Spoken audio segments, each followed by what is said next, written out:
Police this morning gunned down a terror suspect within Bondeni area in Mombasa. Mombasa County Commander Robert Kitur says police officers acting on intelligence reports raided the house where the suspect was killed while his accomplice managed to escape. A hand grenade was recovered from the house. Kitur says the two are known terror suspects linked to the murder of two tourists in Mombasa. According to police, the main suspect who escaped is believed to have joined the Al-Shabaab terror group in Somalia and returned to plot attacks in the country. However, family members have denied claims of the two being involved in any terror activities, saying they were innocent youth. Try to enter in. So when they tried to enter into that house, this suspect now, who is deceased, went to the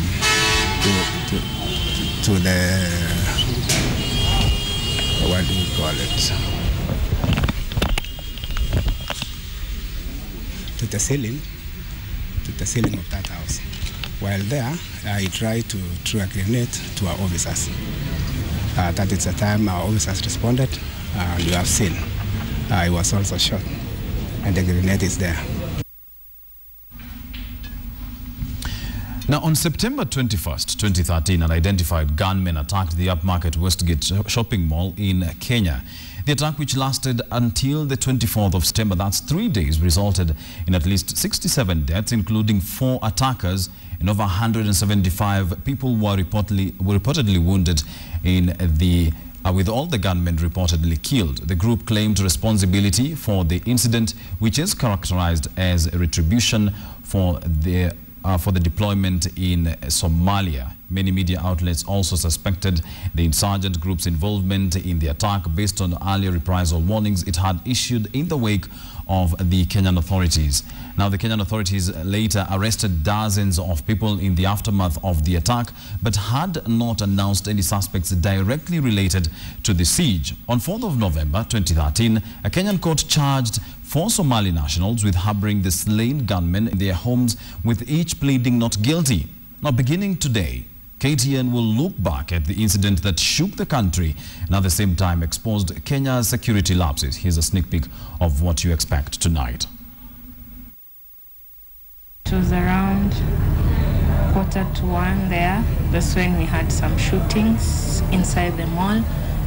Some people were saying that there were thieves inside that had come to steal from the bank that was on the ground floor, Barclays. But the shooting continued and it was so loud. That's where we were told that it was the terror attack. Grenade on my feet, both of them. My right feet had to be smashed off from the fingers going up. And then my left foot was left with the shrapnels inside.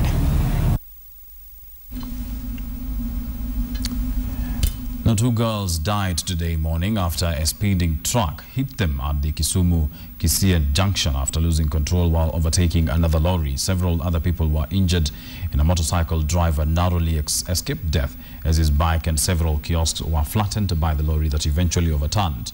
Witnesses say that the truck that belongs to a road contractor was ferrying materials to and from a site along Obote Road where construction works are ongoing. Angry residents chased the driver and tow truck away before stripping the vehicle of all its valuables.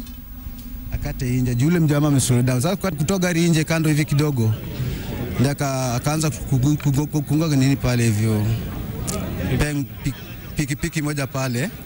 Alafu kuja kulikuwa na lori ya mkati imesimama pale. Alafu watoto wawili wamegonga wenye wamekufa ni watoto wa familia moja. Sijini kwa sababu gani sija walipwi, nasikia eti wanalipwa kwa trip. Sasa anatakiwa anakimbia ili aende achukue trip yake arudi. Yaani wanalipwa kwa trip. Tragic incident indeed. To some more bad news, Regina Motoko, a former host of the famous game show Omo Pick a Box, which aired on KTN, has died. Regina, who was working as an ICT and multimedia director at the United States International University, is said to have died following a bathroom accident at her house yesterday. Regina was the younger sister to radio personality Caroline Motoko.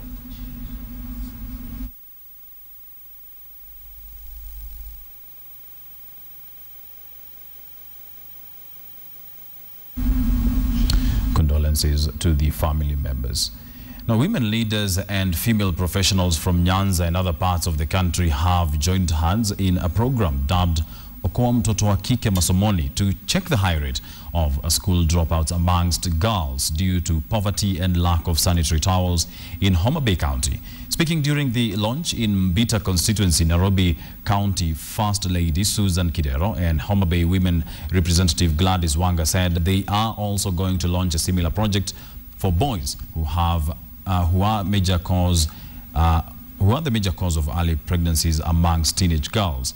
The girls will be divided into groups and mentored by lecturers from Moi, Kenyatta, Nairobi, USIU and Strathmore universities.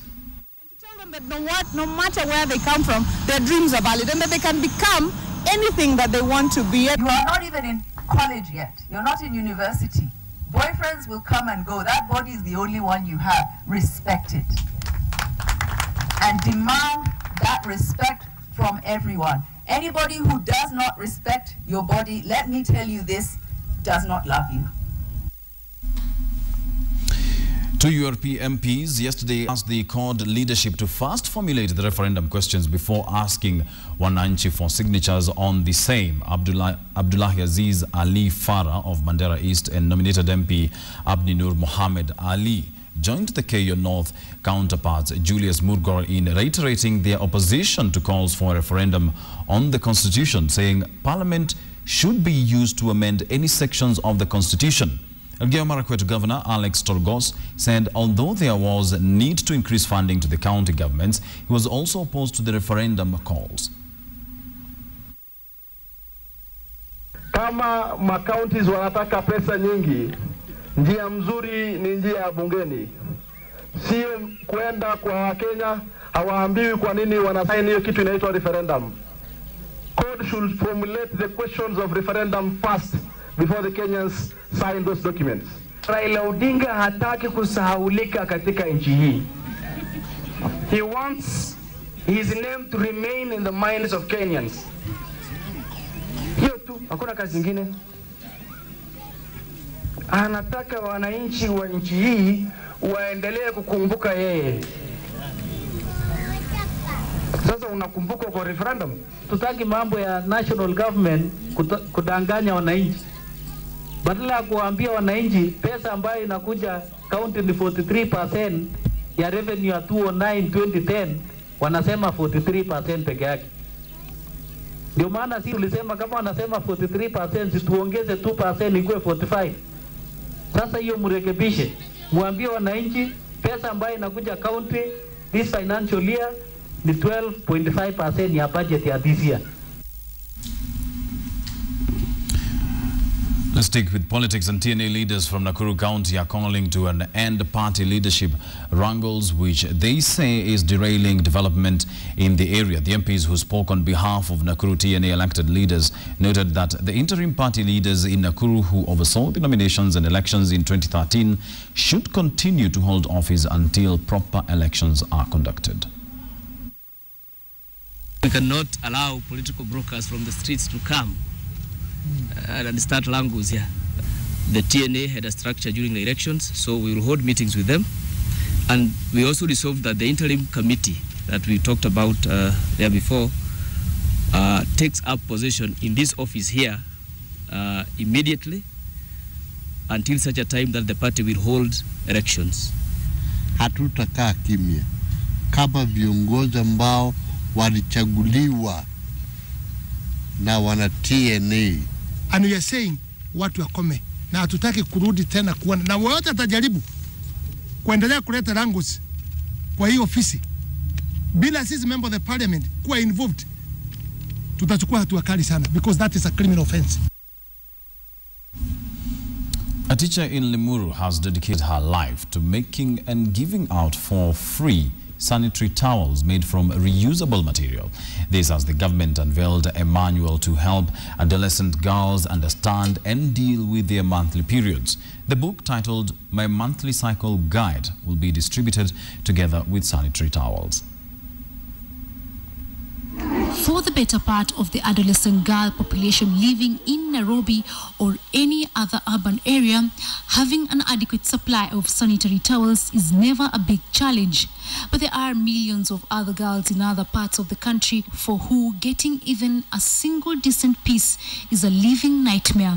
Some go through their entire adolescence using crude means like torn pieces of clothing and strips of blankets. UNICEF estimates that 1 in 10 African adolescent girls miss school during menses and eventually drop out because of menstruation-related issues like inaccessibility of affordable sanitary protection. And one woman has decided to do her part in changing those statistics. Auntie Terry, as she's fondly referred to by the locals, is a woman of many trades, a nursery school teacher by profession, a mentor and a mother to many girls living in this small, neat community in Kamandura village of Limuru.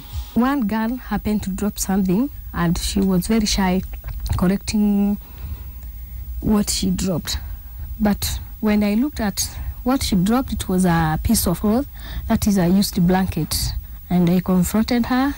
I asked her what is happening. Then she told me she's on her periods and she couldn't afford the sanitary towels, the normal sanitary towels. I went with her. I bought a cotton wool. An idea was born, that of helping the most needy girls in the society.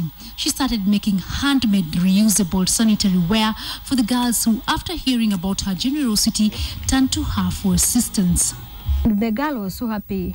Eventually, she told other girls about what I did to her, and they would come to my place for cotton wool, still also give them panty. Because I realized that the reason for the piece cloth or the blanket to fall, it is because of the loose panties. She makes 20 to 50 pieces single-handedly every weekend to meet the growing demand, and afterwards she goes to several schools to distribute them out to the girls. I approached most of my friends. Some, when they saw that there's nothing coming out, they disappear slowly by slowly. Spending over 3,000 shillings from her own pocket to buy the raw materials for making the reusable sanitary wear is not easy, considering that she's just a nursery school teacher. But she says what she does gives her a lot of joy. Normally go to Kikomba market, I purchase a piece of cloth, I come, I disinfect it, I start working on it.